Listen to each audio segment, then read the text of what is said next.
attending, everyone. Got a pretty full agenda tonight. These are working. Okay. What happened to the portable mic? Do you have it down there? It's in the... Or on the podium? Okay, good. You want it, Paul? No, no, it's there for the presenters because last time there was an issue with the sound system. But anyway, I'm going to open up tonight's meeting of the Southampton Planning Board, Wednesday, June 19, 2019, and this is being recorded. It's not being televised live because of some technical difficulties, but it will be posted on YouTube and posted for viewing on the website, correct? Good, thank you. We have all members present tonight except for Jim Labrie and Keith Locke, who have been excused because of personal reasons. But we are able to continue because we have a quorum. In tonight's first order of business, we have an A&R presented from Mark Reed here from Heritage Surveys, but he's acting on behalf of the town and Ed Gibson for the land at 68 Pomeroy Meadow Road that was acquired by the town for the open space, and we have to sign those documents and change the deed into the town's hands. So, Mark, what do you have? Sure.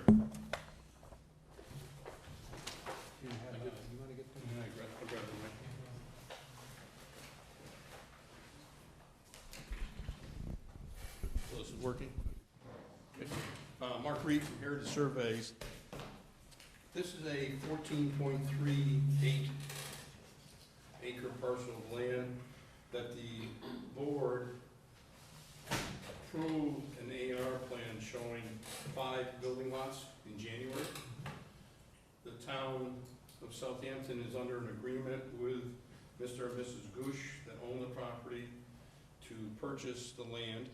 So this plan represents the elimination of the 5 lots and going back to one parcel of land containing 14.38, 2 acres of land on the easterly side of Palmer Meadow Road. Now, Cindy, you recall that, correct? There was 5 lots that we approved previously. You're familiar with that, and Paul, you remember it as well, probably. So it's pretty straightforward where the subdivided lots now are taken out, and now it is one parcel.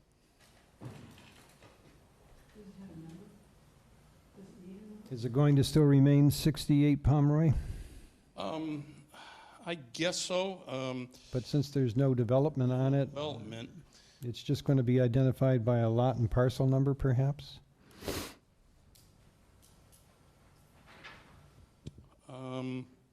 Good question. There was a whole range of lot numbers previously assigned to it, and it's probably moot. Huh? Yeah, right, because it can't. It doesn't have an address because there's not going to be any dwellings on it. Right. You know, and it's still listed on the assessor's maps and street listings, you know, with the numbers. So I don't think it makes a difference. Do you have the Form A? I didn't. You give don't. it to you. No, Sorry. right here. So that's the Form A. So we need a motion to... So we need a check for $100 from the town. Ed, do you have it? No, but I'll get it for you. Does the town ever pay the town? So without any other questions on this? If not, I'll entertain a motion. So, Motion by Paul Fergal, yes. second by Cindy to Second. accept the A&R for 210,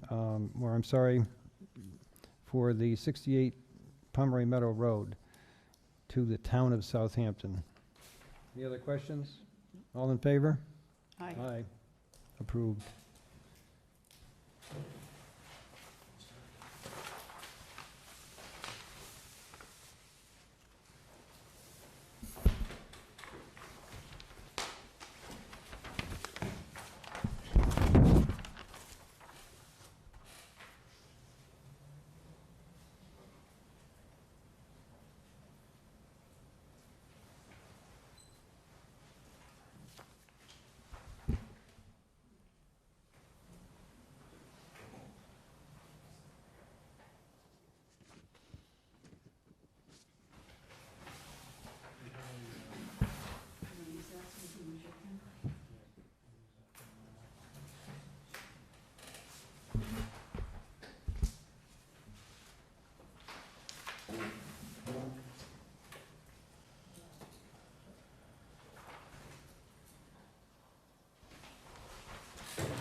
So you have 4?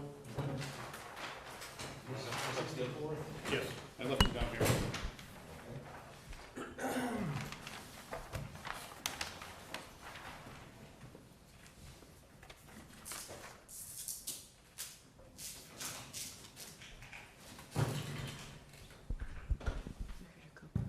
All right, next I have Ryan Gila here for Mylar signings for, so we can file them at the Registry of Deeds.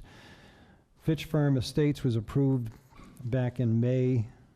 The appeal period expired without any repercussions. So Ryan's here tonight just to get the Mylar signed so we can file them at the registry for his closing. Now, since Jim Labrie and Keith Locke voted on that subdivision and are not here tonight, Cindy and I are going to sign it, and Ryan is going to make an appointment to see Keith and Jim so he can get their signatures so it won't delay his closing and filing. So, Ryan? Do I need 4 or just 3? All you need is 3, but if you get the 4, it's up to you.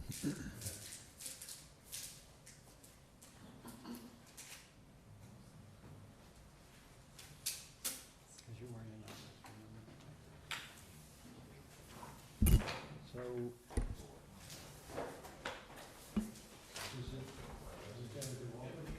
I think you just do the cover or the second page of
So it's, what, how many of those C1 and C2 so far? One was D2.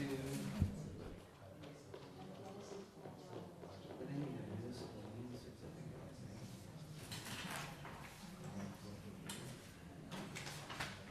Did you sign the cover?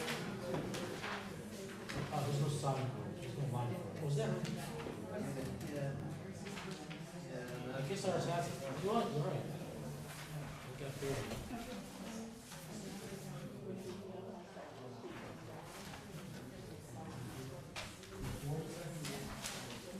C4 we already did. D4. D4 or D2? D2.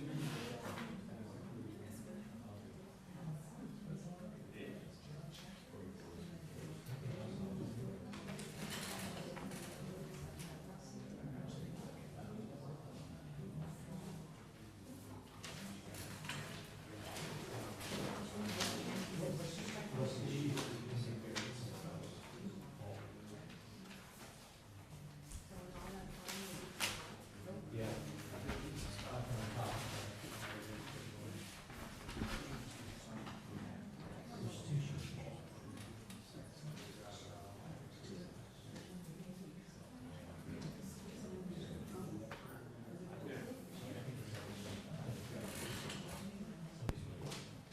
Do you have another Sharpie for all?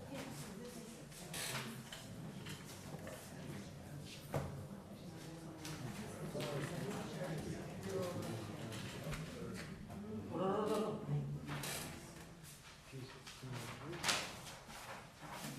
Is this the one?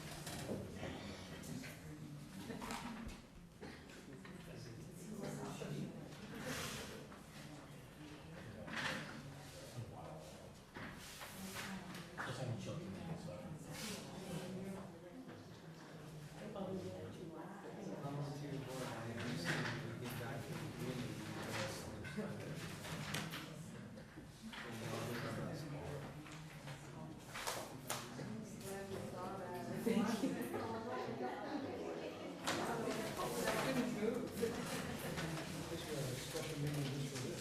I'm getting my money. We need our table here. Do we need to sign two? No, we need to sign two. Yeah, because one goes to registry of deeds and one you guys get.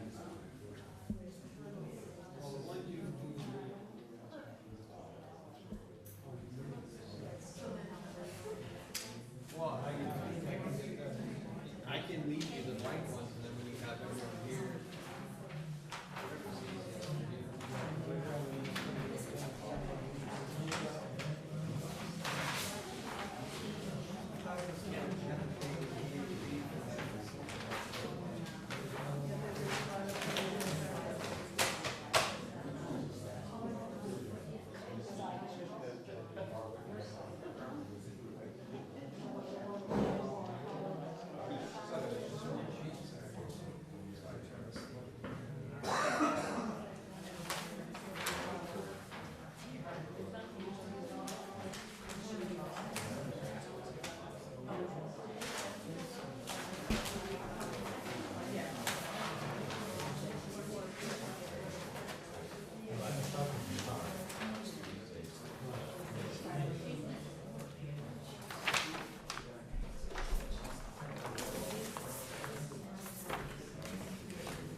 No.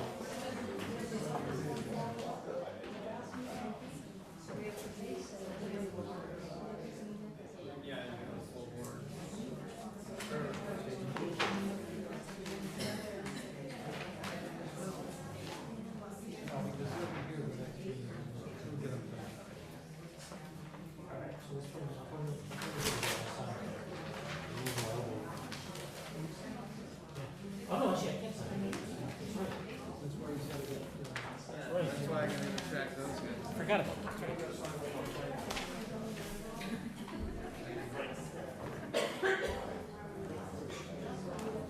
Should've left out. So Ryan, you're all set? Yeah, I'm just gonna verify that all signed on mine. Thank you. Thank you for your patience. Now we have Mark Reed back with us again for an A&R Patrick and Christine Wright for 14 East Street.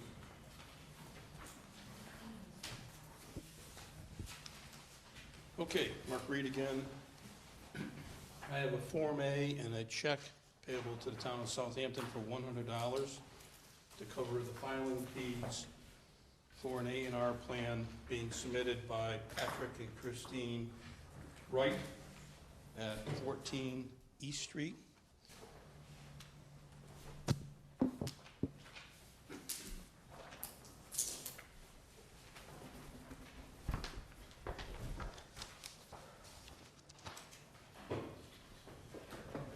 The Wrights currently own parcel of land on the south side of East Street containing their existing house, which is at 14, and they are subdividing that to create a parcel A, which has an acreage of 1.943 acres, and the creation of a new building lot, being parcel 2, which will have 5.619 acres of land with frontage on East Street to satisfy Parcel B. zoning.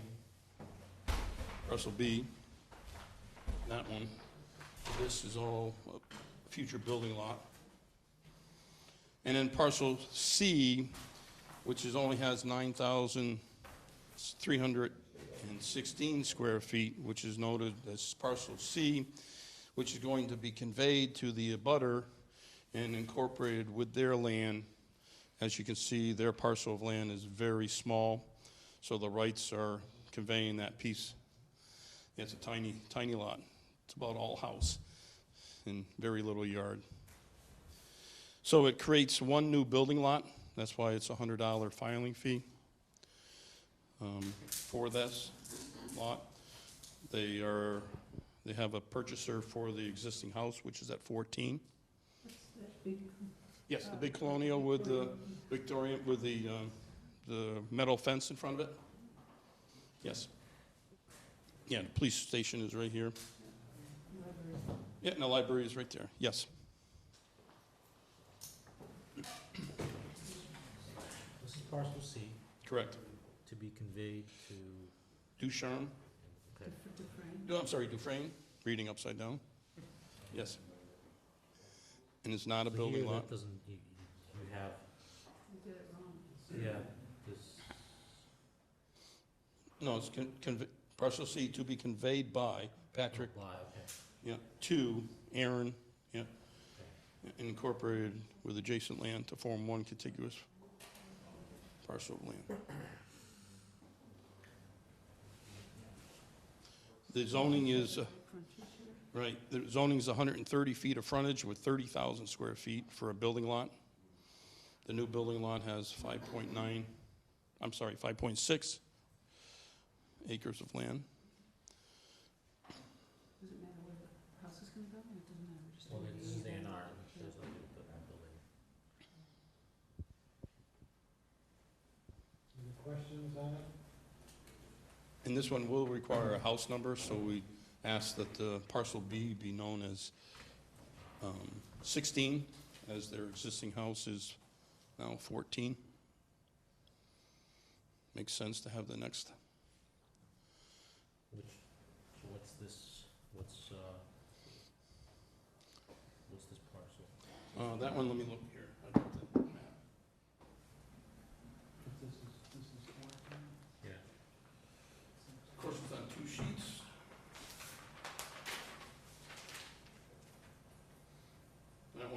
34.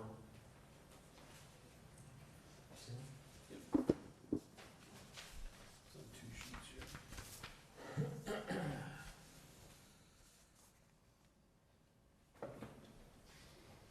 So 16 is the closest to the 14, which is Yep. right there, and then it goes to 18, 20. Actually, the abutter is using 12, and then for ever and ever amen, because this was 12, they use 14. I see. So they want 16? It could be 16, or, I mean, you can't get another building lot in there, so it could be 16 or 18, it doesn't. It says 18, house number here is 18 based on this plan. Right. But in the assessors and what they've been using, it's 14. So So, I'm talking about for the proposed, okay? yeah, proposed, yep. Could be 18, 14, or,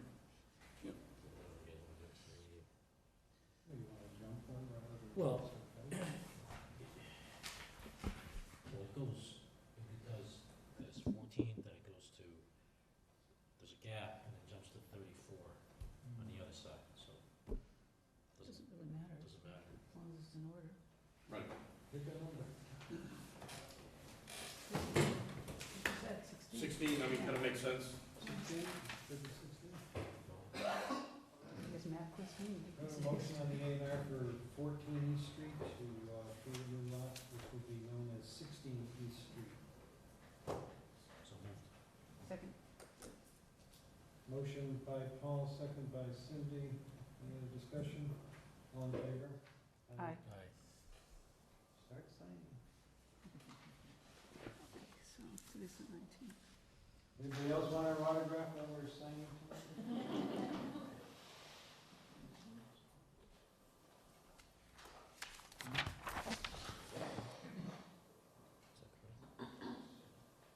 Yeah.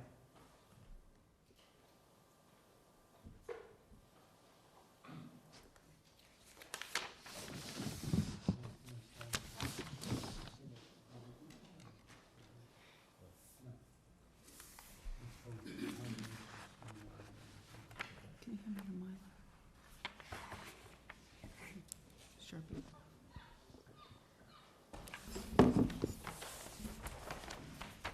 That's why you hold on.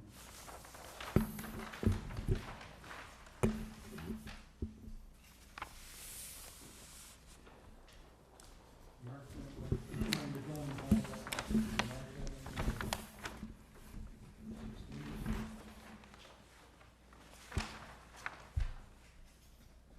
One more, two.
spotlight of the meeting here tonight.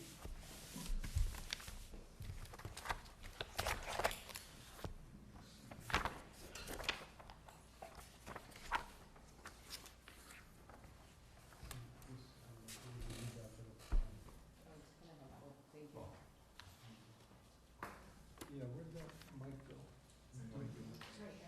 Did Mark Reed take it with him? It's on the podium, John. It's right here. It's right there.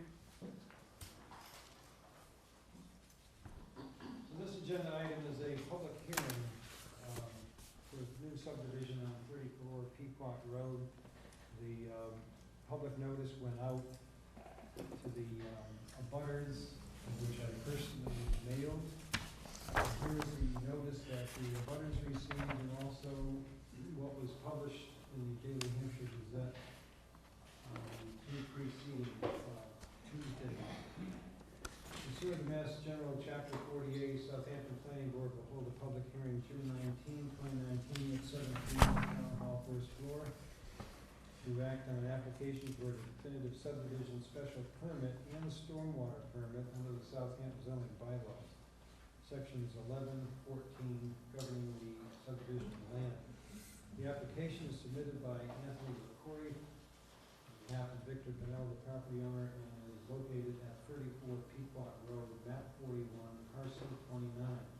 Documents for this meeting can be reviewed at the town clerk's office at 210 College Highway, and all interested parties wishing to be heard should appear at the time and place indicated above.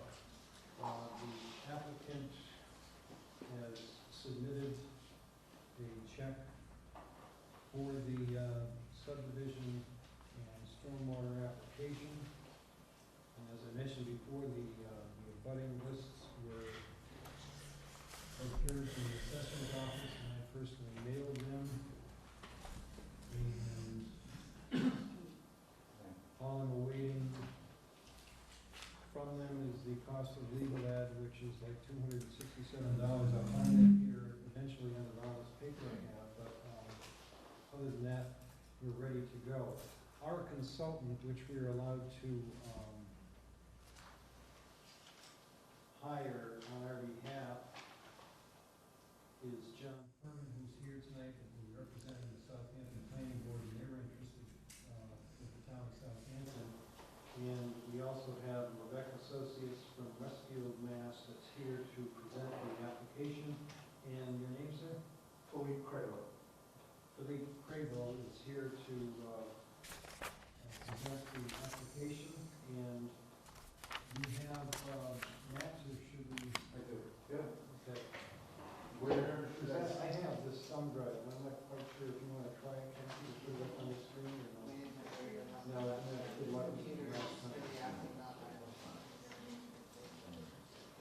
So go ahead and post your, try to put the application level in the city.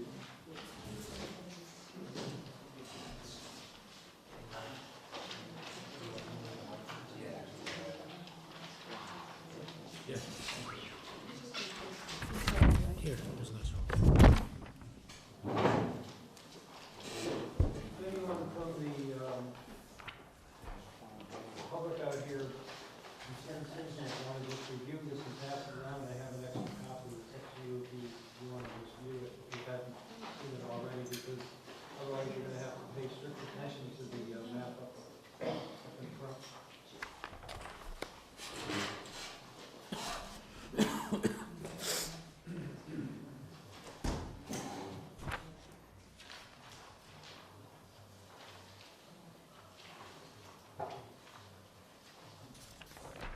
Yeah, go ahead. Very good. For the record, my name is Philippe Crable, Associates. We have the campus is on the authority, proposed 9-lot subdivision off of Pequot Road. Just familiarize yourselves with the location of the property. We have White Wolf Road, is the intersecting road to the north, and Long Pond Road is sort of the larger intersecting road to the south. Currently, there's an existing home on this parcel.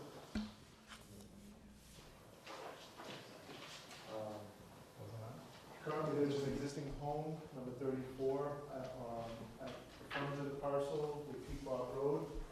The parcel is 15 acres. It's one of those longer than it is wide parcels with an undulating topography. It started at about elevation 278 on Pequot Road, sort of plateaus evenly until you hit a slope that transitions down to about 258, and then you gradually come up to the bottom of a slope, and then you have a pretty steep slope towards the rear of the parcel, and it extends beyond this page even farther back.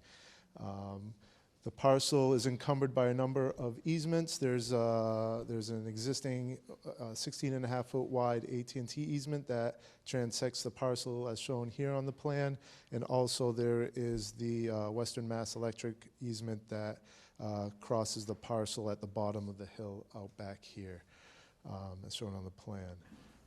The parcel is mostly wooded. We have done soil evaluations in the vicinity of where we had anticipated stormwater on the site. Those showed to be relatively sandy material, a well-drained material, so I think drainage on the site would be, it's a pretty good site for the stormwater system we have designed. So moving on, so that's the existing parcel. And then what we have proposed is a 9-lot subdivision. It would intersect Pequot Road at 90 degrees, transition with a radius down to a cul-de-sac. The total length of the road to the center of the cul-de-sac is about 915 feet to the center. You would have the lots on both sides. The way that the roadway is designed has been to sort of mimic the existing topography. The profile is shown on sheet C4. So essentially we would come up off of Pequot Road at about coming up at 1%, and then you start transitioning down at 1.5%. Sort of you have a vertical curve to transition down at 5% before you level off at 1% towards the cul-de-sac area. The stormwater system has been designed with a series of catch basins located off the curb lines of the roadway.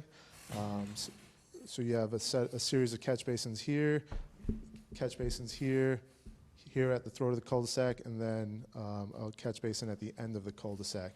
Those will collect and convey water through underground piping to a stormwater basin located along the southerly property line near the bulb of the cul-de-sac, shown here on the plan. The stormwater has been designed to completely contain storm events up to and including the 100-year storm event. So that means that even up to the 100-year storm event, the water will be contained within the basin. And like I had said, we have really well-drained sandy soils out here, so that are conducive to infiltrating to the groundwater. The site, or the cul-de-sac, the properties will be serviced by a water main that will be extended onto the property, underground electric. Each lot will have its own septic system, on-site sewage disposal system. There's a gas moratorium, so that we can't install a gas line on this site. So we have water, electric, on-site sewer. And that's generally the gist of the whole project. It's a pretty straightforward design. Just one cul-de-sac road, 915 feet long, to the center of the cul-de-sac, stormwater system with a basin here, and that kind of sums up the design of the roadway. For tonight, obviously, we didn't have some peer review comments from the town's consultant, so I'm sure there are some comments in there that we would need to address prior to the next meeting. So at this point, actually, we are requesting a number of waivers. There's no real dimensional waivers, just a number of waivers. Do you want to go through the waivers now, or do you want to wait till next week? You're probably going to address those anyway, so we won't have to duplicate it. Yep. Okay. So no dimensional waivers. We are a minor street, a type 1 minor street, 24-foot wide pavement, 50-foot wide right-of-way. So if That being said, if there are any questions from the board, I'll certainly try to answer. Anything right now before I ask Jim? What's the status of that AT&T easement? Is that something that is going to be of concern given its intersection with the pond? Yes, yeah, so that's what we're looking at now. That came in sort of after we had everything already sort of laid out, so we certainly going to take that into consideration. We have been in contact with AT&T, or the utility company, and trying to figure out if it's a live line or if it's or if that easement even still exists. But it is on record, so we'll certainly have that worked out before the next meeting.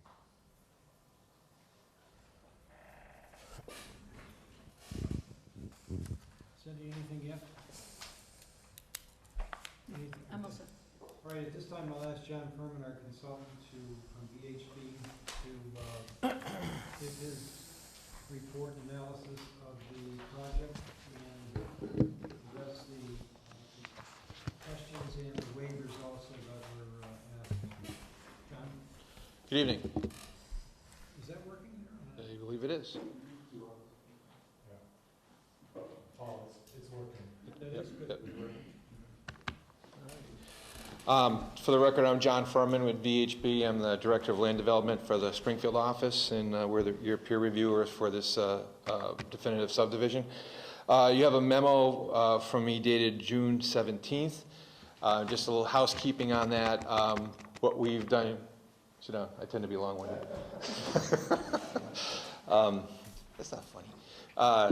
The memo has two colors on it, trying to streamline how to make things more effective. So the comments that we have in red are comments directed to the applicant. So when you do a response to comments, you really only have to address the ones in red.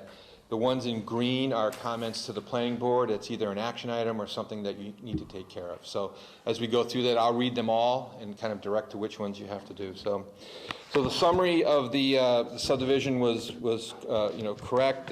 One thing that was left off is that it does fall in the water supply overlay protection district for the town. So that's a section in the bylaw that we reviewed as well. The subdivision to the north of this one fell in it as well, and we had comments on that. So the reviews between that previous one and this project are very similar. For the record, that was the Fitch Farm. That was the Fitch Farms one, yes. The other item, housekeeping-wise, to talk about is that as a 9-lot subdivision, this falls under the inclusionary zoning bylaw set up by the town. Randall Kemp, your highway superintendent, had made a comment in his review letter expressing concern that after a 5-year period, if this was built, that the property could be extended and more lots added to it. That is a possibility.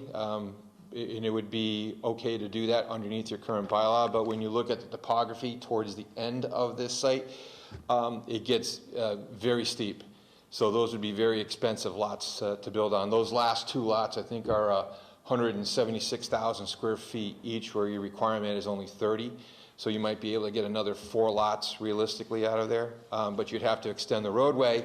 Your subdivision ordinance limits the roadway by right to 1,000 feet. We're at 915 now, so you could get another 85 feet out of it, but that's not enough for 2 more lots. So it could be done. The board would have to grant a waiver of the 1,000 foot length, and then you have to wait 5 years according to your bylaw, and it'd be expensive to do. So the likelihood of that, in my opinion, is pretty slim. I don't know anyone who would do that. All right, so I'm going into page 2 of a memo now, and you see there's a big green blob right in the front of it. Those are the listing of all the waivers. The first one is section 4.3.2.1. This is a color scheme plan. So your bylaw requires the different features of the subdivision be highlighted in different colors. When you look at that list, there's really only 2 colors that you would have. One of them is black, one of them is gray. So the other features just don't exist on this lot. So we would recommend that granting that waiver. It doesn't seem to be applicable. Section 4.3.3, which is the plan scale. Your bylaw or your regulations require a maximum scale of 1 in 40, and this is plotted at a 1 in 60. And when you look at the 60 scale, all the information on it is very legible. I don't think there's an issue with granting that one either. The third one is 4.3.3.7, which is the index sheet. So this is kind of a yes or no type of waiver. So if you, let me make sure I get this right. If you do grant the waiver under the previous one for the plan scale, then the index sheet is not needed. So you can disregard that waiver. If you don't grant the waiver for the plan scale, then the index sheet is needed. So that one you have to think about when you're working. 4.3.3.27 traffic analysis. We have provided additional comments on that later on, so I'll skip that one for now. Section 6.7.7 pipe material. Your subdivision regulations require reinforced concrete piping. They're asking for a waiver to use high-density polyethylene. Their reasoning is that it's an industry standard nowadays to use the plastic piping versus RCP. We agree with that statement. We're seeing more and more projects going in with HDPE, but the pipes are some of the pipes are fairly close to the surface, so granting that waiver, our recommendation would be that prior to the top coat being put on, after the binder is put on, that the pipes be televised, just to make sure that there's no consolidation of the piping and the joints are still solid. By doing it before the top coat goes on, if the pipe is damaged, you can saw cut it out, replace it, and then the surface coat, you'll never see the patch. And the last one is lighting. They're asking for a waiver of lighting. When you look in the area, there's really no lighting around Pequot Road, so that seems to be a safe one to grant. There is one other additional waiver request, which is in black underneath all the green. It asks for installing sidewalks on the side of roadways, on one side of the roadway, where your requirement is to have them on both. The way that that's worded in your regulations is not really a waiver request. It's for the board to decide. If you allow for sidewalks to be installed only on one side, then the developer is required to provide a in lieu of payment. So he's putting in sidewalks on both sides. He's only installing one, and he's giving the town the money for the other half. And I provided an estimate for what that would be in the back, and we'll go through that when we get to it. The next section is basically a listing for your convenience of the requirements for the lots. So what we do is that we review it under the zoning first to make sure that the layout as presented meets all the requirements for the zoning. So if you go to page 3 is the actual specifics of each lot. Minimum size lots are 30,000 square feet. The smallest is 30,001 square feet. The largest is 176,000 square feet. So all the lots meet the area requirements under zoning. The lot width, a minimum distance of 130 feet is required for the lot width, and as measured at the front setback line, and all of the proposed lots meet that requirement. The lot depth, which means the distance between the front and the rear property lines, a minimum distance of 125 feet. All the lots as proposed meet that. And the last one is the setbacks. If you look at the subdivision plan, which was the first one that we went through, it shows the setback lines on all the lots, and all the lots comply with the setbacks. You can see them right there. So, so as far as the zoning ordinance is concerned, as far as the dimensional requirements, the lot meets all those requirements. We get into the subdivision regulations next.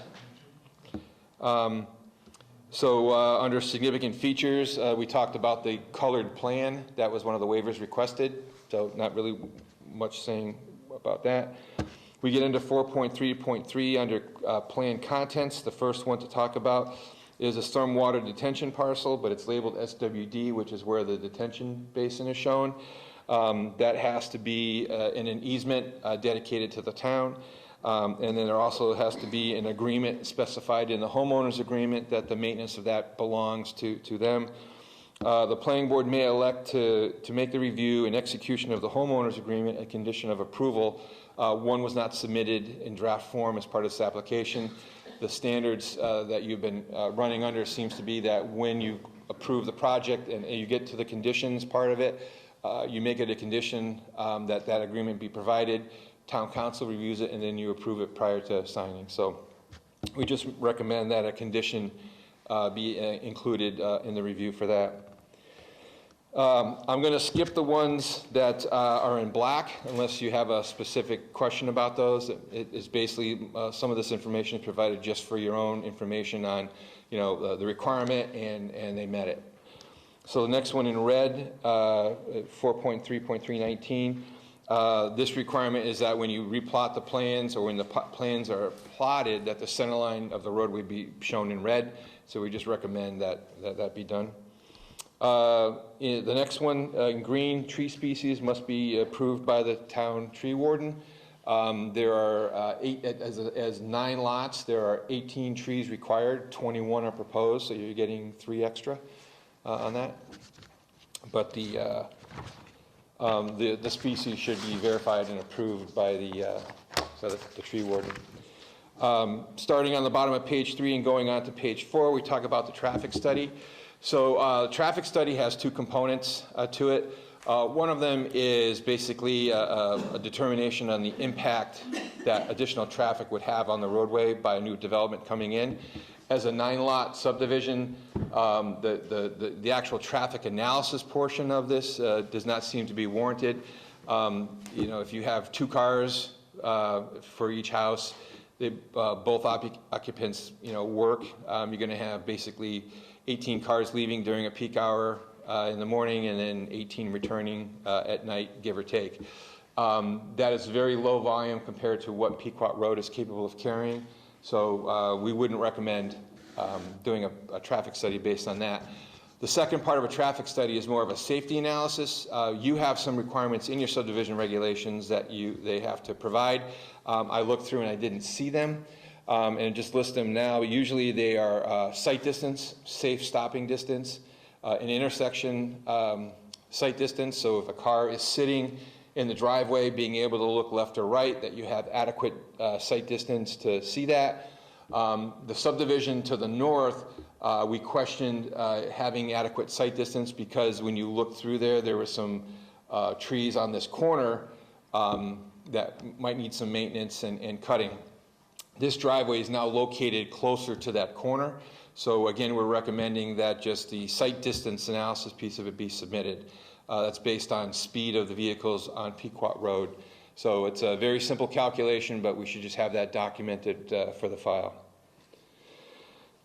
Construction quantity estimate, the form was provided, but it's not filled out. So prior to approving, that form needs to be completed so you can determine a bond amount for the project. Roadway maintenance plan, that was not provided as part of the submitted project. Again, approval condition would be beneficial to have that prior to approval. 4.3.3.30 is the roadway acceptance criteria. This subdivision requirement has a very long list of documents that are required to be submitted and approved by the applicant after construction, prior to roadway acceptance at a town meeting. There's too many to effectively list here, so one of the things that we would recommend is that the board basically put an approval condition in that says, prior to roadway acceptance, all the requirements of this section have to be submitted and approved and adopted. And that just basically takes it off the table for now. Design standards under section 5. So what this section is basically about all the configuration and the alignment and the profile of the proposed roadways. Your subdivision regulations have specific criteria on how a roadway is to be built. So we've gone through and compared those requirements to what was proposed. Dead-end streets is the first section. The cul-de-sac end of it, which is the bulb on the end, has a number of specific radiuses which are required. So one of them in particular is that there's a 60-foot minimum or 100-foot maximum radius at the curb line, and I could not find a dimension on the plan that says what that is. It scales to be 60 feet, but we're just asking the applicant to confirm that. Again, just a couple things. Property line radius, 85 feet required, 85 provided. Maximum length is 1,000 feet, 915 provided. Horizontal curves, 115 No horizontal curves within 115 feet of an intersecting street, and we have that. The centerline roadway to coincide with the center line of the right-of-way, which it does. The first red comment under here is the minimum safe stopping site distance, 200 feet is required. We just need to verify that. Grades, which is the slopes of the roadway, we already talked about those during the presentation. 8% maximum, we're at 5.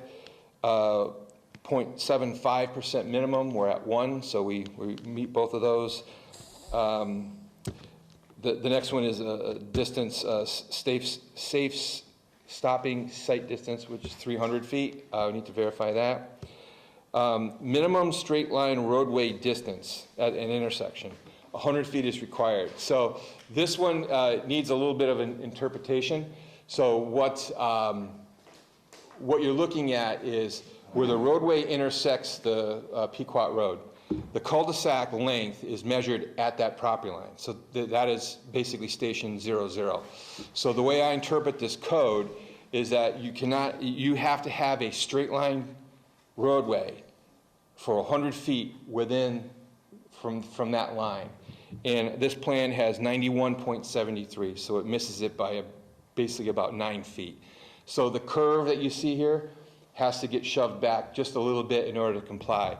So an argument could be made that that's measured from the curb line of Pequot Road. And if that were the case, then it would meet the 100 feet.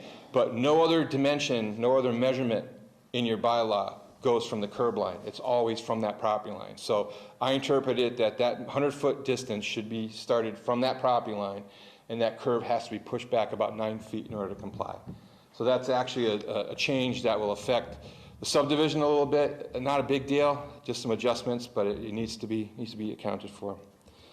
The rest on the page are basically construction-related items: pavement, grading, pavement base, right-of-way radiuses. Those all comply. So we go to page 5 at the top. Talks about the existing roadways being adequate to carry the projected traffic that this subdivision would generate.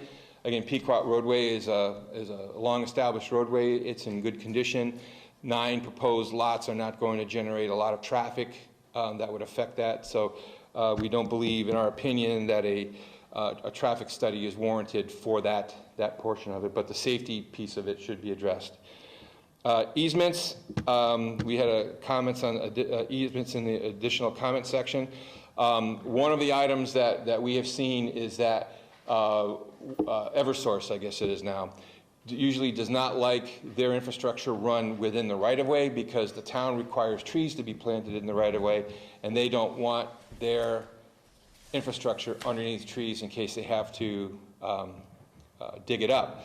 So they usually require an easement across all of the properties, and they actually put the infrastructure on private property through easements. So I'm not sure where the developer is in discussions with the electric company on that, but I would suspect that before signing this that there would be easements added to all of those lots along the frontage. And then additionally, the AT&T easement, we went back as far as we could with the deeds. Again, it is a very old easement, not really sure if it's valid or exists anymore, but that needs to be confirmed. Open space is a comment for the board. Should decide whether this project warrants the establishment of an open space area for a playground or a park. We'll talk about stormwater later on. Sewage is not available. Water. This one actually requires some discussion.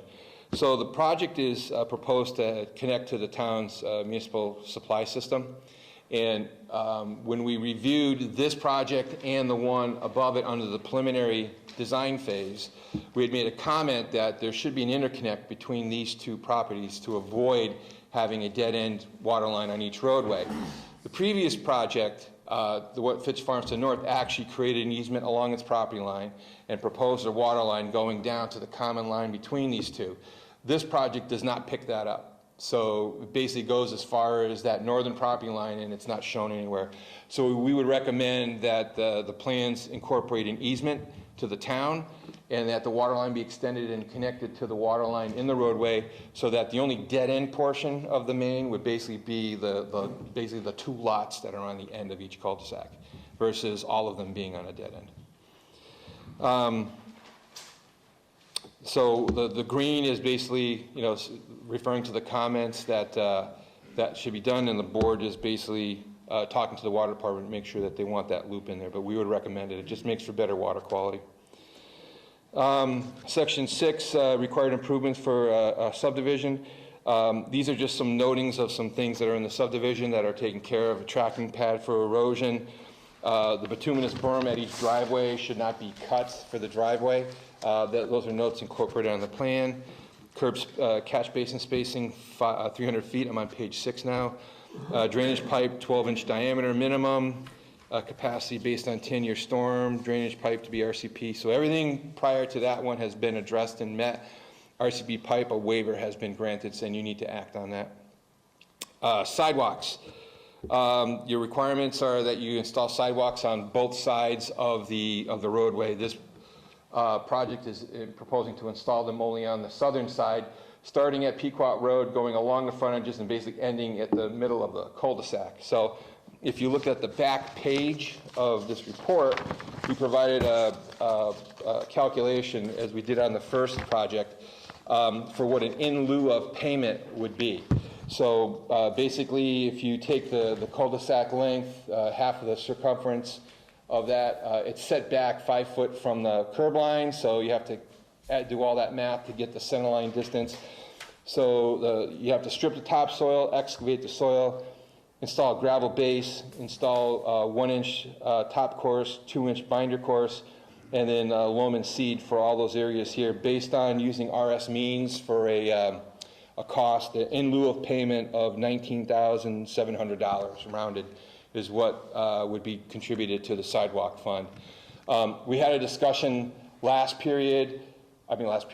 meeting about whether that amount should be based on state prevailing wages, which would increase the cost about 20 to 30%. And a discussion basically came with the board is that if you ever want money to go into this fund, it should be in a payment in lieu of what the contractor would pay for installing the sidewalks. The counter argument is that if this is 1,140 feet of sidewalk, you as a town will not be able to install 1,140 feet because your prevailing wages, if you're doing it, you're paying state prevailing wages. But if you add 30% to this, if I was building a lot, I would say I'm just going to put the sidewalks in because it's 30% cheaper than giving you money for nothing. So the decision that the board made at the last meeting was that there should be in lieu of putting in, what does the contractor pay? And the board decided that that was the way they wanted to go, but they didn't want to take the estimate of the applicant because he may say, I'll do it myself and I won't pay myself anything for doing it and I can do it for $5,000. So by doing it with RS means, it's a steady, consistent amount. You know, that's a method that's consistent for all of the projects moving forward. So that in lieu of payment is $19,700. All right, and now that gets us back to the middle of page 6. Under the Water Supply Protection District, there are 2 notes that were added to the plans. Yes. Oh, I'm sorry, lighting. I missed that. So you need to determine basically if lighting needs to be installed on this subdivision or not. We did not, you waived it on the previous one. There's really no lighting to speak of on Pequot Road, so it seems to be appropriate. And we talked about the trees.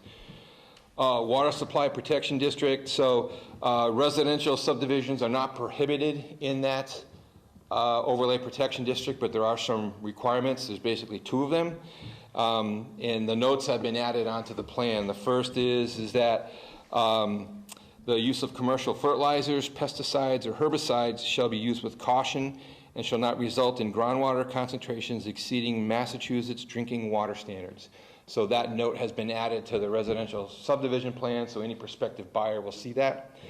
The second note that has been added basically states that the maximum impervious coverage of any residential lot located in this subdivision is limited to 20% of the total lot area. Exceeding this amount will require a special permit from the Zoning Board of Appeals.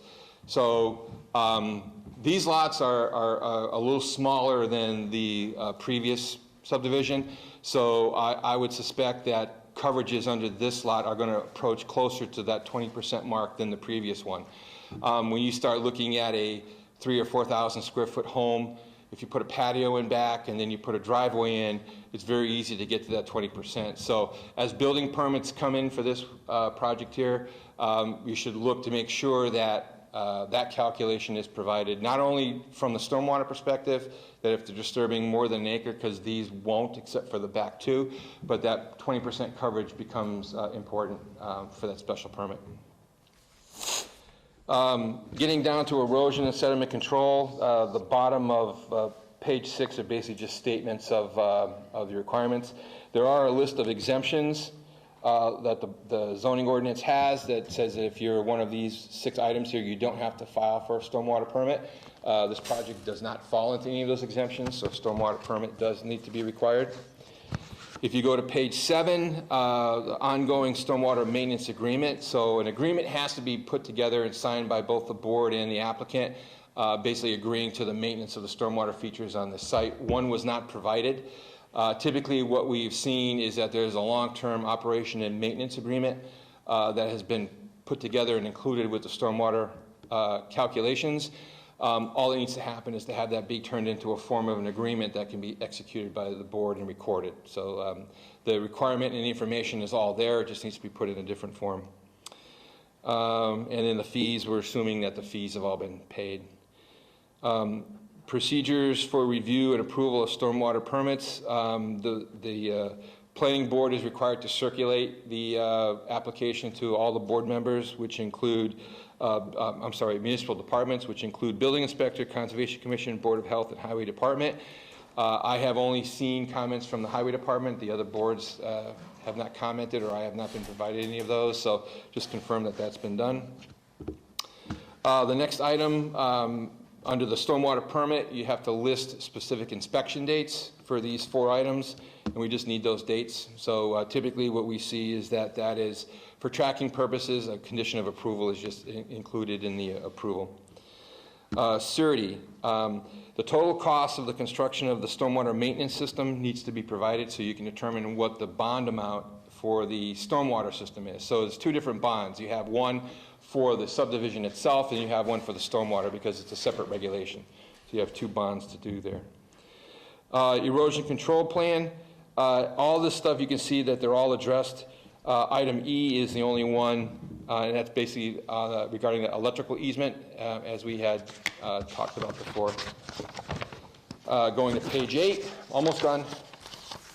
On the backside, description of construction waste and hazardous spill prevention plan. Because we're in the we're in the water supply protection district, the hazardous waste plan should be provided. Basically says in the case of a spill, someone walks over and kicks a gas can over or oil can, how are you going to clean it up, how are you going to treat it? So one of those needs to be provided. Everything else under these, that requirement here has been kind of talked about and have been addressed. We've gone through the state, the DEP's standards for stormwater. We agree with all their responses. The item D, which is an overflow device, it requires for the overflow for the stormwater features. So there is one which is located along the southerly property line, and basically it's a stone swale. We reviewed the calculations, and what the applicant has stated is correct, is that that design does not see any water at a 100-year storm. So this design is set so that there's no stormwater leaving the site other than what occurs beyond the subdivision towards the rear of the property. Going to the last page, specific design criteria. There's a note there, item F, about discharging stormwater to an abutting property. Your bylaw basically says that if the stormwater conveyance requires discharge onto an abutting property, that abutting property owner has to consent to it. So in this case, the overflow does go to that abutting property. But the design calculations show that there's no water leaving that. It's just a safety measure. That could easily be turned to the back and go to the rear. So it's not a game changer as far as I'm concerned. The design calculations show that the basin can hold the 100-year storm, and it still has about 1.2 feet of freeboard between that high level water mark and then where it would actually flow over. So at a 100-year storm, it's kind of like, you know, grab your pants and hang on because everybody's getting wet. So I'm not sure that that's really an issue.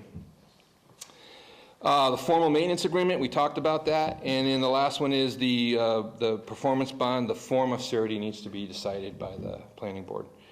And then under historical comments, under additional comments, we talk about the electric company easement one more time, and then adding a note on the definitive subdivision plan that basically reminds whoever might buy those last 2 lots, there could be the chance for their area of disturbance to exceed 40,000 square feet. The other ones, probably not so much, because they're very close to between 30 and 40,000 square feet. But those are 176 plus thousand square feet.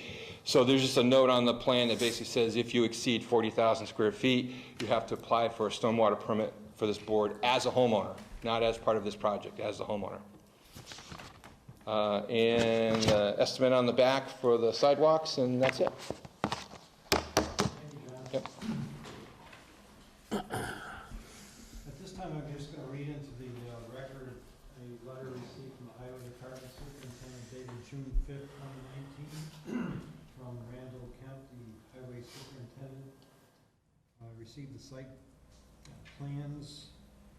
At such time, the Protective Covenants Homeowners Association Agreement and Stormwater Management Plan are submitted to the Planning Board. They should also be submitted to the appropriate town departments for review, comment, and modification. Acceptance of Gill Farm Road should occur at a May annual town meeting in order to allow for proper logistical and budgetary planning. Additionally, to avoid the issues encountered by the town of taking over responsibility of a private road in the middle of winter. Additional comments. All lot and house buyers shall be notified prior to any transfer. The Gill Farm Road is a private road, not plowed nor maintained by the town until such time that it is petitioned, accepted as a town road, and all documents and legal transfers and recordings have been completed. Planning board endorsement of the subdivision does not preclude the applicant from permit requirements of other departments. Curb cut and right-of-way permits shall be required by the highway department. Curb cut shall also be required for all lot entrances onto the presumptive public way, and trench permits where appropriate. Highway department permit packet is included in this attachment. Density tests and soil composition tests will be required by highway superintendent. Test locations to be dictated by or pre-approved by the highway superintendent or his designee. Failure to comply may require performance of a second test. Catch basin and drainage systems must be cleaned at least annually under oversight of the highway department personnel, and prior final inspection before a petition for acceptance at town meeting. Street and stop signs must meet current standards. All signage must be installed prior to the erection or occupation of any home on the street. All applicable standards must meet or exceed Mass DOT standard specifications for highways and bridges. And finally, the applicant shall contact the planning board to request inspections and obtain sign-offs at the appropriate time for each stage of construction. The onus is upon the applicant to ensure inspections and sign-offs have been obtained and at proper stage of construction. The applicant shall be responsible for all fees sufficient to cover the inspections by a qualified engineer chosen by and reporting to the Southampton Planning Board. Randall Kemp, Superintendent.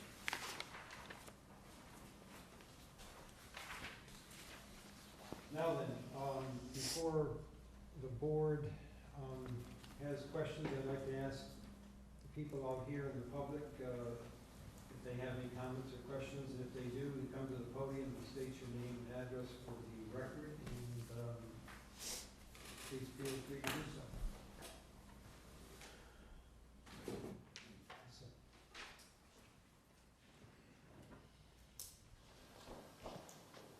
Will Spath, 42 Pequot Road. The town granted me a variance to keep livestock on my property, so I just wanted that to be part of this meeting, part of the public record. I'm not a direct abutter, but it's right in the neighborhood, so there's all the things that go along with farms, flies, smell, that kind of stuff. So I just don't want to get ran out of town. This gentleman was here for the previous subdivision at 28 Pequot with the same request. So moved. Thank you. Thank you. Anyone else? Yes, ma'am. Yeah, I have a question. So, my name is Kathy Wadleger.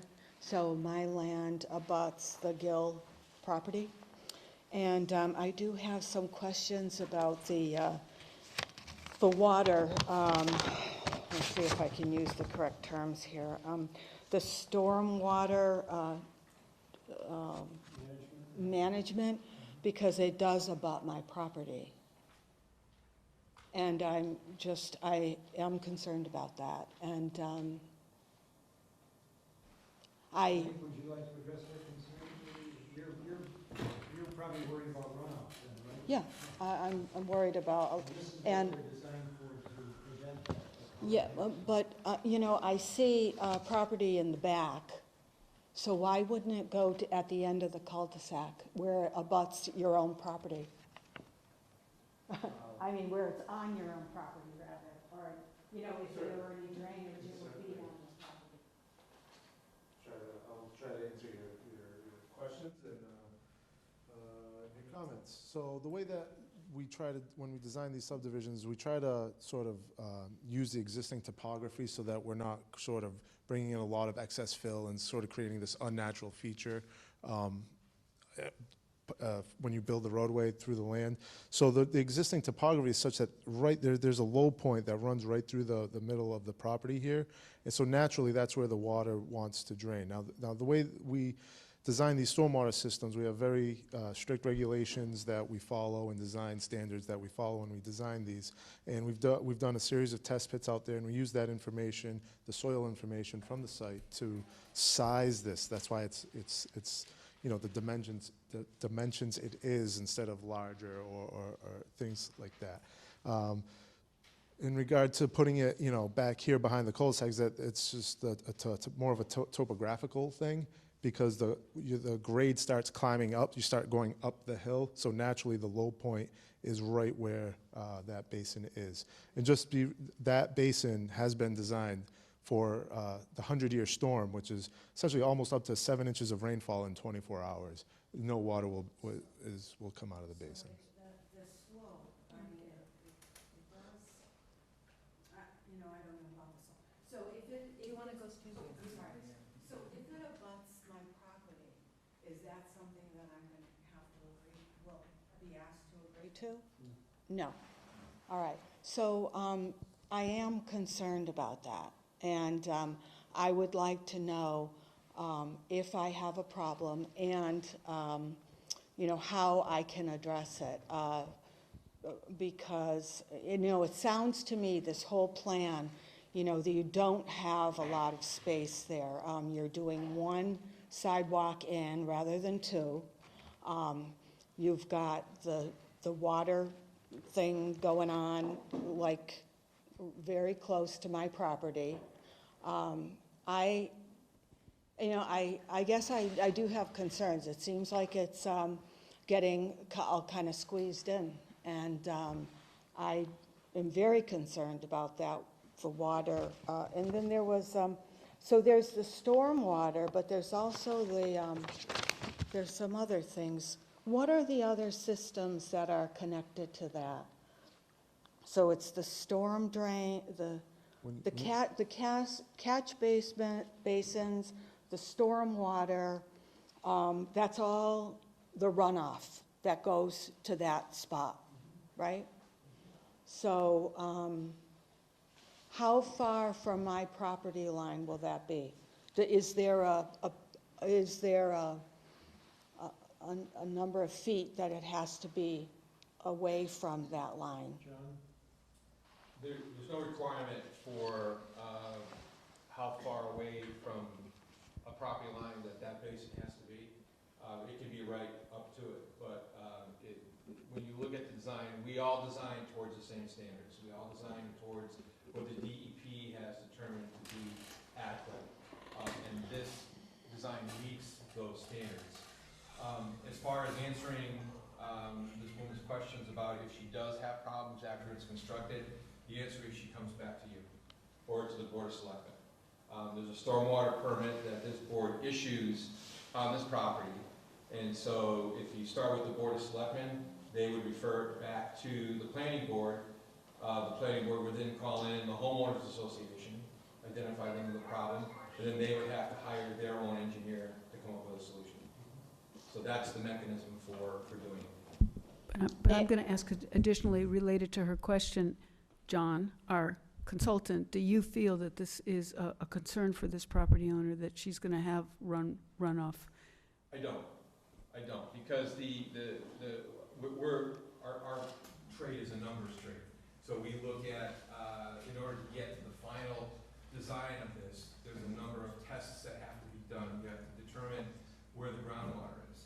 We have to determine how quickly the soil that is where this is going to be located will absorb that water. So once you have those two pieces of information, your software models the size of the basin.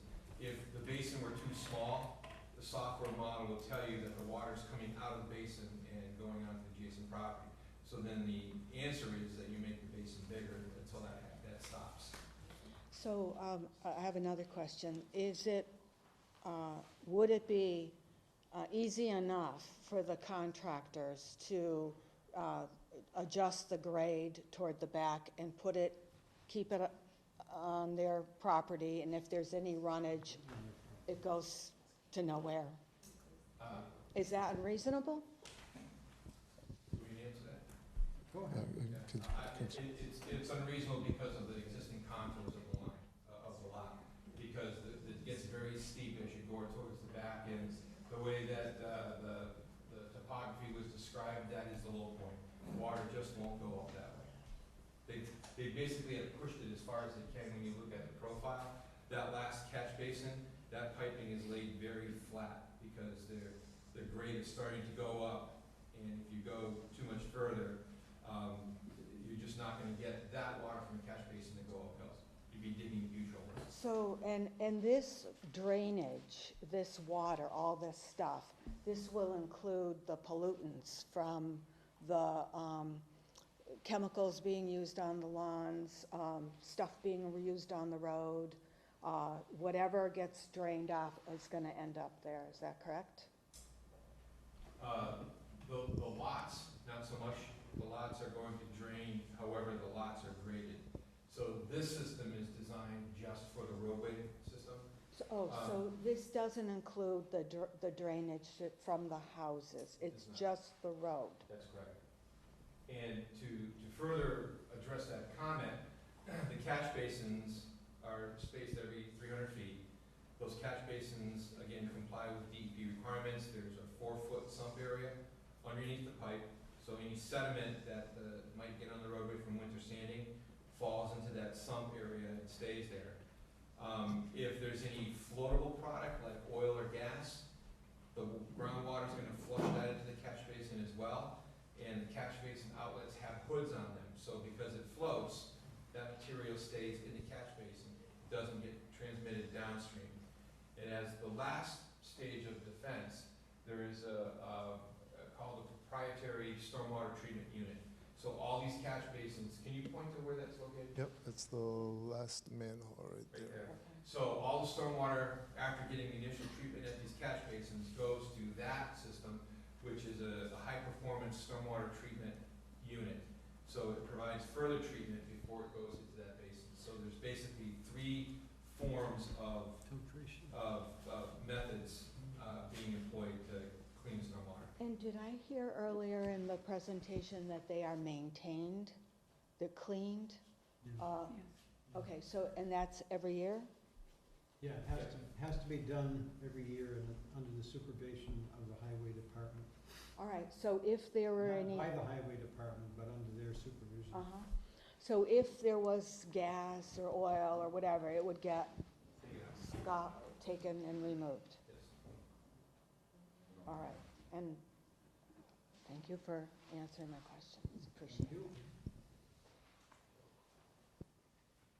Anyone else with a comment? Yes, ma'am. Carolyn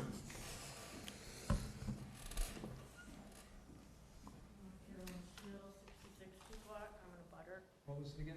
Carolyn Shield, 66, I'm in a butter. I have a question about your back two lots and where your houses are going to be sited. Are they going to be on the hill, crossing the easement, or are they going to be in front of the electric line?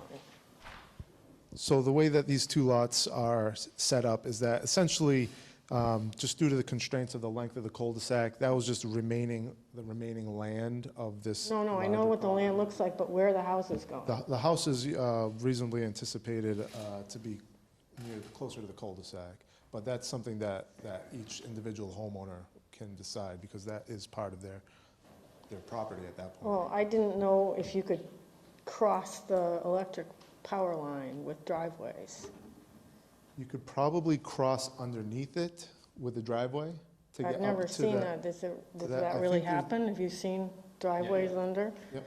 All right, so being in a butter, and I just am curious as how you're gonna protect the two farms on the street from having an open area, more open area than what the water department supplies right now for dirt bikes and 18 more houses coming in the back. Because you've got two developments coming in, you've got 18 new houses, and you have all these people treating the back like it's a park. So I'm kind of curious as how you're gonna, I mean, I don't expect you to regulate that, but I want that to be part of the thing that doesn't happen, because it's very difficult to have working farms with all these people going on the electric line like it's open road. I mean, they put in a gravel road last year, and I stopped them at my property, but they're gonna probably go in at the other end with a road. So I know that the easement is obviously clear for the power lines. However these individual lots get developed, I mean, they will have to pull building permits, so there will probably be a site plan associated with those permits at that time. And at So that do you point, it's their anticipate private people property. building on the hill? I just from experience, building on a steep slope like that presents a lot of challenges, especially with a leach field and a septic system. But they did required do for it on these. Bissonnette Circle. If you go over there, there's two houses up on the hill. So it's just kind of a huge concern to probably Will and I that, and probably Kathy too, that this is not viewed as a park back there. Sure, and that will be private property, so I'm sure the homeowners themselves wouldn't want, people crossing their land at that point. Oh, yeah, don't assume that.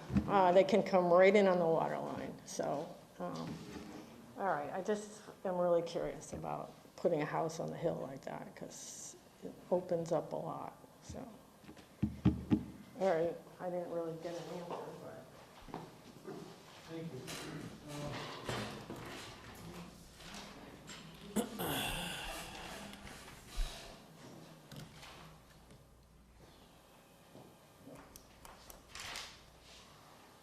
Any other questions from Paul, Cindy, and before we, this obviously is going to be continued because the areas that have to be addressed and the conditions we have to write, but any other questions or comments or additions to what you're, You have one. go ahead. John, go back to section 5, please. Yes. 5.1 or 5.117. I'm just trying to gather the relationship between that statement, no horizontal curves within 100 feet of intersecting streets, standard met. Then we drill down to the statement about straight line roadway distance at intersection. So that conflicts with that particular comment. Yep, that should be changed. That should be standard not met under 1.1.1.7. So should that be in red? That should be standard not met. So the horizontal curve is basically the curved part of the driveway. Yep. So you have two things in your code that, thank you, Paul, for catching that. There's two sections in your code that basically describe the same thing. It says that prior to intersecting the roadway, you need 100 feet of straight, and they have 91.73. The second requirement, which is the one that Paul just pointed out, it's saying that there should be no horizontal curves within 115 feet of an intersecting street. Again, using the property line as where the street would be, you have 91.7 feet instead of 115. So my statement before that it's got to be pushed back 9 feet needs to be changed. It has to be pushed back.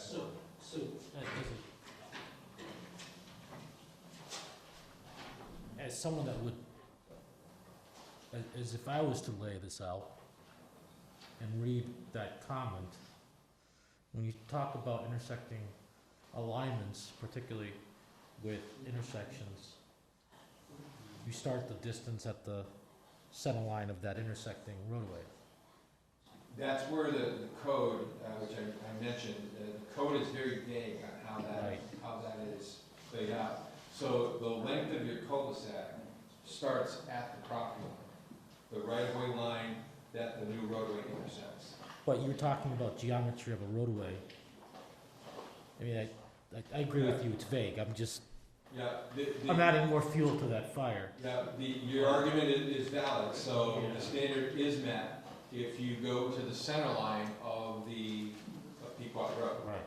So, It's kind of confusing. the unfortunate part of this is that the previous one had 200 feet, so it didn't matter where you measured it from. The one to the north met it either way. So this one has, I think the board needs to have some discussion on this and how they feel. My opinion is that it should be a consistent spot. All the measurements should be taken from a consistent spot. That way there's never any question on it. And it should be that right of way, because that's how you measure the length of the cul-de-sac. You measure it from the property line. So that's something we should, I would request that we talk about here now, so that when we come back, we have a plan with a purpose. Let's put it that way, so we Yeah. can provide with a purpose.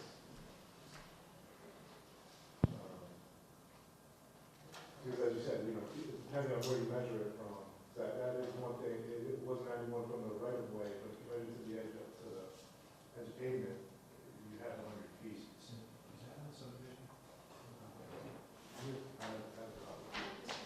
So, John, if you might, from a design standpoint, that's part of this discussion.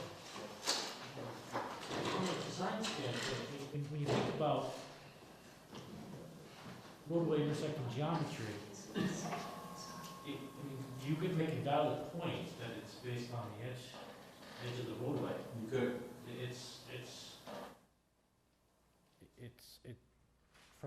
From what we do for a living, I think that would make a lot of sense as well. Let me see exactly how it is worded here.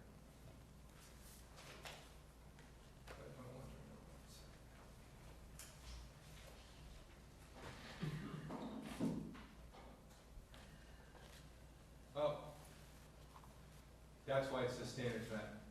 Horizontal curves on street center lines shall not begin or end within 115 feet of the center line of the intersecting street. So I left that, I left the center line part off of my statement. So it should say 115 feet of the center line. So that's why it says standard net. So that one's correct? That one's correct. Yes. So 15 feet from the center line. Okay. So it falls back to what we said before. Let me just check that other one. That would be 5.1.2. I don't think that is in a table form.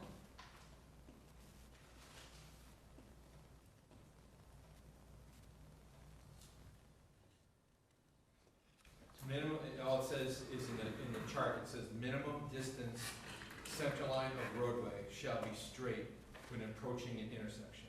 And for both streets, they're 100. So that one does not define where it is taken from. Right, but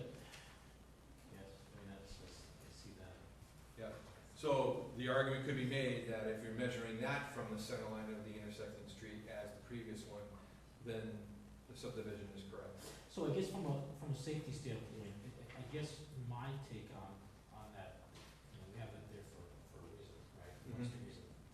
Right. Safety. It's not, you know. Right, so you're not coming into, you're going into the intersecting Right. roadways straight as And possible. having a bent neck, looking one way or another for available gaps, make a movement out of the intersecting Mhm. roadway. I guess this one could be addressed with the whole concept of, you know, intersection site distance, if that's something that Mhm. can't be. I think this one is less critical than the first one, because we're only talking about moving it back like 3.6 feet, 3.7 feet. I think this subdivision can easily do that, so regardless of where we measure it from, the property line is the most conservative. So I think that one is easily addressed. The 15 feet would have been a showstopper. Right, Yeah. yeah, no, I think, I mean, 8 feet isn't gonna, we can certainly accommodate that. Yeah. So, I think, whatever the board should discuss it and decide on it, because that should be your standard moving forward. So that if other subdivisions come in, you have that to rely on. So basically, you measure your length of your cul-de-sac from that property line, going back 1,000 feet to the center of the cul-de-sac. That's your measurement point. So I guess I stand by what I said before, is that because it's not defined, I would take that measurement from the same point, where the one that you just talked about, Paul, on 1.1.7, it's defined otherwise. It's defined as the center line. So to me, that's the safer bet, The property. the property line. It's the most conservative. So just so I can understand this, so this is different than what you're proposing. So this is what the bylaw says. He's saying central line of the property line, not the intersecting street. Correct. So this is different than the bylaw. Horizontal curves on the street, center line shall not begin or end within 115 feet of the center line of the intersecting street. Basically, it's the center of the roadway. Yeah, Of the right, major street. that's not property line. That's not the different. property line, That's right. different. It's Okay. different. That one, I think if you go through your subdivision regulations, everything is based off of that property line Mhm. unless defined otherwise. And that's what that does. So if that's the case, is that meeting the criteria right now? Because it's from the intersecting street? Yes, it's meeting the one that Paul identified, the 115 feet, Yeah. the one that you just read. Yeah. It's meeting that. Yeah. It's not meeting the 100-foot, The, which is in the the s- table. the straight line? The straight line. so that table states, you know, just to reiterate, the minimum distance center line of road shall be straight when approaching an intersection. Now, I guess what's the definition of an intersection? Because if it's when two roads meet, the way that roadway is defined is the traveled portion, that portion of a way which is designed and constructed or intended to be constructed for vehicular travel, also known as the traveled portion of the way. So, you know, it's the intersection where the property line meets, you know, I guess the two right-of-ways meet, or is it where the two roadways meet? I think it goes further to say too, like the property line radius at an intersection is 25 feet. Yes. So the terms are just intermingled.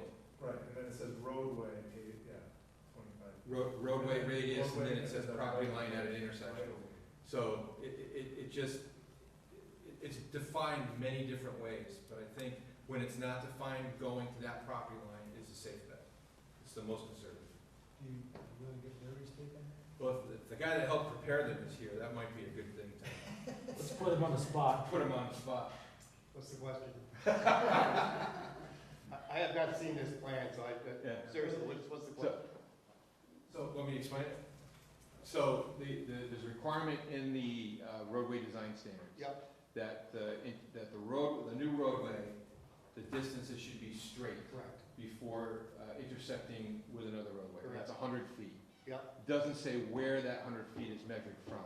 Well, I guess I would look at it from, where does that street start? And I would say that street starts where it intersects the edge of the travel lane, of whatever the main road is. Because you've got the main road coming down, you've now got the subdivision road coming in. If you decide you're gonna measure that from the edge of the right-of-way, so you're now telling me that that chunk of the subdivision road that falls within the right-of-way of, who's it, Pomeroy, whatever the road is? Pequot. That's actually now part of Pequot Road? No. As soon as you're pulling off of Pequot Road, you're driving onto that new subdivision road. So that would support approval.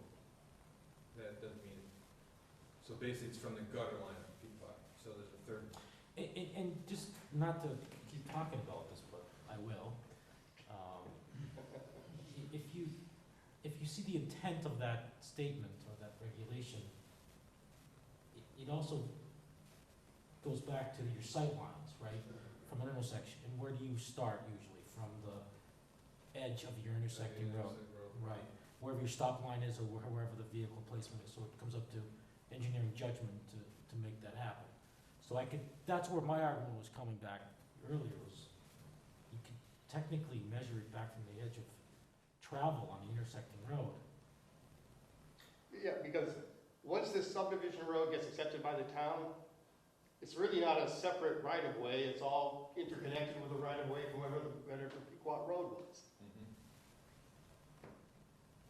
So literally, the subdivision road technically doesn't start at the end of the property line, edge of the property line. That just doesn't make any sense. I mean, we're not talking about 50 feet here. Yeah, No. we're talking about. Yeah. Yeah, but I think this sets a precedent. I guess my point Yeah. being is, what if you have a setback on your main line Yeah. what if you have a very wide right-of-way Yeah, what line? if you have an 80-foot right of way? Right, on your main line, Yeah. right? Which creates a condition that pushes your start of your alignment, or where you start measuring that roadway, way back. I think that causes a lot of Doesn't make concern. sense. Yeah, and Larry's definition makes a lot of sense, because, piggybacking that on with where do you put the stop bar? The stop bar is not Right. at the property line, the stop bar is at the closest to the curb line. So that would be valid. I guess the easier question is, can't you modify the plan to comply with that? To comply with a 100-foot. Yeah, to comply with, the way we're curved. Center line. Well, that's what he did. No, this plan has 100 feet from the edge of the. From the, right, so it has 91 feet from the property line. Right. And because it didn't define where that measurement was taken Oh, from. so it sounds like it's okay. It's okay. If the board accepts where that measurement originates from, then that one goes away as well. Just to repeat myself, I mean, it creates a host of problems where you have wide right-of-ways on intersecting streets. Yeah. You're gonna get yourself into a lot of trouble. Yeah, by not interpreting it like that. Yeah. Yes, I You agree. don't have a problem with the curvature of that as it's coming in, right? No. Yeah. So if the board elects to do that, then that statement in the report has to be corrected, that it does comply. Thank you for all parties concerned here. Any other questions before we? I do. I have a couple more questions, and I'm listening to an abutter that came up here with some questions, and I want to make sure I understand it. So the two back lots, it's an incline, and there's a power line right away, and you, as neighbors, have experienced all-terrain vehicles or whatever going all over the place. But this will be private property, as that was answered, and so maybe the property owner will not approve that, and they'll put "do not trespass" on it, and that's one way. The second question I have is this: where are the houses going to be, or is this just, you're just giving a proposed location for the house? Because she asked the question about whether the house might go up on the hillside a little bit. And it might, you have no control over where That's the what house I'm, gets that's what I'm located. clarifying. You have no control over that, that's covered by zoning. And as long I'm as- just clarifying it for the purpose of the and hearing. chances are, depending on where the view goes, or where the view is, it may go up on that. Right. So therefore, whomever buys that lot Right. has the right to make a decision, or if the developer decides to think it's a beautiful lot to put up a house higher, that Within therefore. zoning. Under zoning, and they have, Under zoning. have the perfect right to do that. Now, relative to the power line easement, it's really dependent on what that easement says. Okay, we had a subdivision in Granby, 70-lot subdivision, mile-long roadway, 2 of these things running through that. We went on the same assumption that, you know, hey, that's not an issue. Well, it's been held up for 3 years by the utility company saying, yeah, it is an issue. You know, we're not even sure we want your road going under that, no less the driveways. So it really depends on how that's worded. So do we need a statement It from the really utility depends. company in order to, you know, sort of flesh out what the possibilities are here? Well, that's sort of the problem of the developer. He's not the developer, though, is he? It's the developer's engineer. Yeah. The lots are so big, though, that even if the power company says we don't want you to go under it, there's still sufficient area in front of it to keep the lots there, so it really isn't an issue. It doesn't affect your approval at all. But this also goes back to your comment about, can I just put a no trespassing sign up there? Yeah. To keep the ATVs from driving through there? Maybe not, Why? because you may have lost that right because it's an easement to the power company. That's the answer. Maybe. So I just have a question. So the back of that land, I mean, it has like a slope. I mean, it gets flooded back there in the spring, lots of water back there. You're going back that far into the? No. No. So where would the incline be? So would that get your?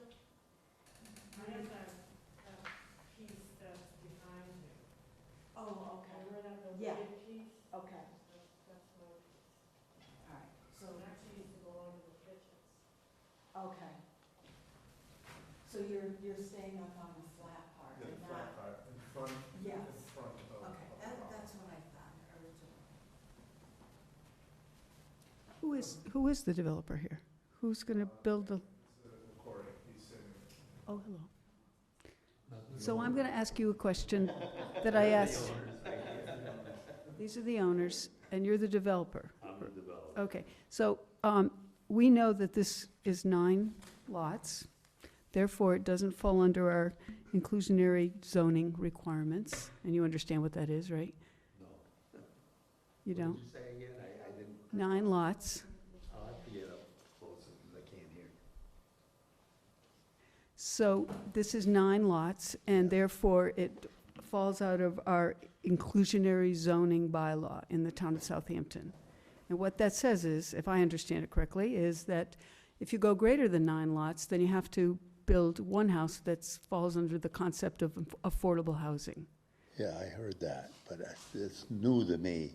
Well, I've that's the never way it run works. into So I'm asking every developer why we only have 9 lots. Why aren't you agreeing to a 10th lot so that you can build something that's affordable housing?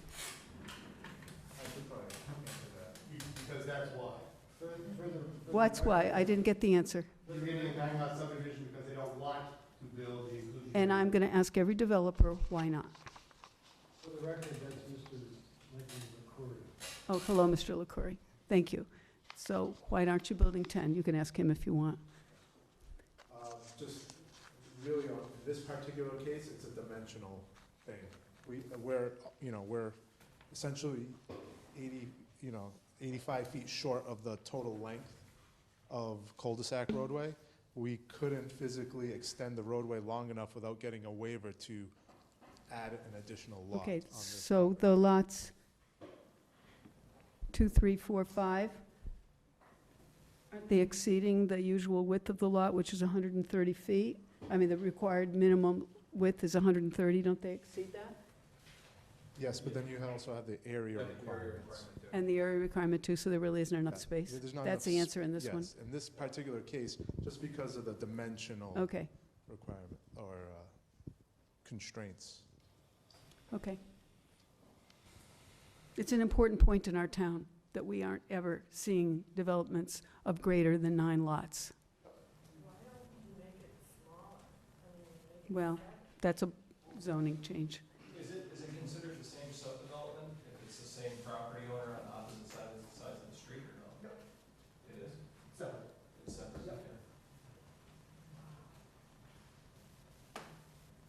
Thank you. I mean, there's a huge hole, and a huge problem. I with wish the I could give you an inclusionary answer, zone but I bylaw, can't. and in particular yours. Sorry, what did you say? I didn't hear what you said. I says, I wish I could give you an answer, Okay, but well, I they've haven't helped given answer it.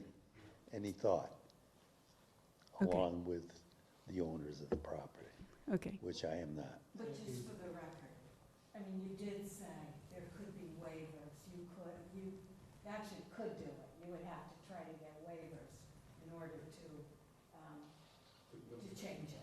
So, I mean, there are decisions, I mean, there are obviously many decisions. I just want to point that out. I do know that, yeah, and I thank you on that, yep. Sometimes it's, oh, we can't do this and we can't do that, when in fact, you can do a lot of stuff. So just for the record. Just for the record. That's, yeah.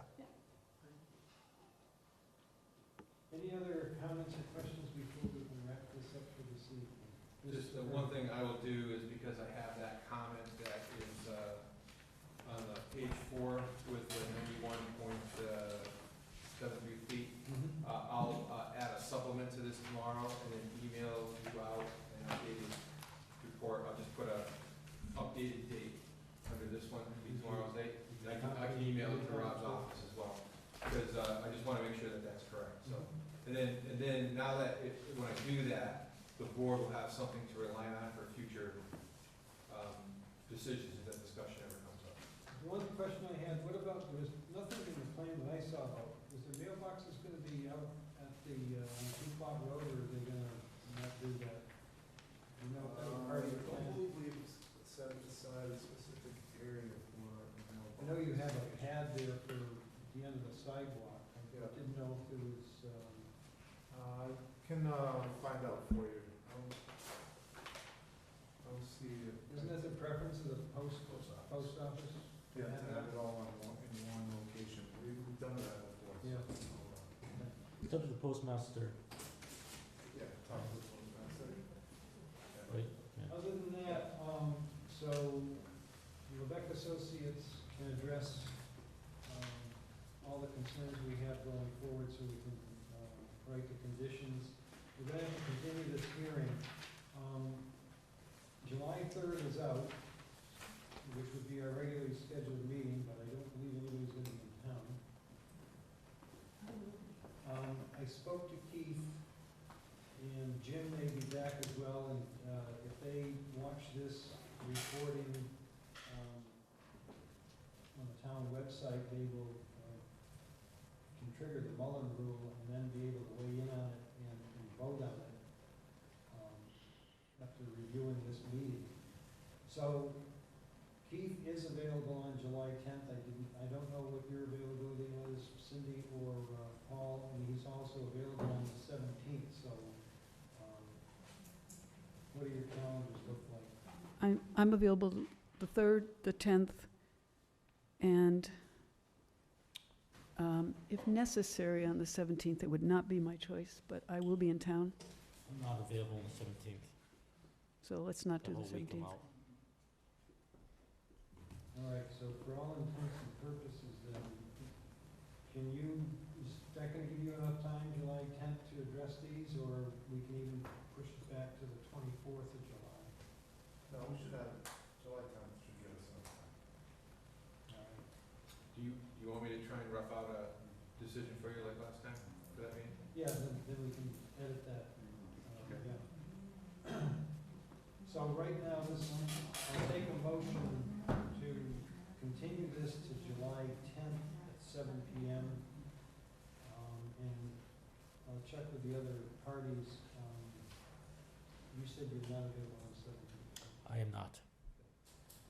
Okay, so I move to continue this to July 10th. Somebody make At a 7 p.m. motion To continue this hearing till July 10th. Second? Paul? Second. Any other further discussion? All in favor? Aye. Aye. So this will be continued for those of you who may want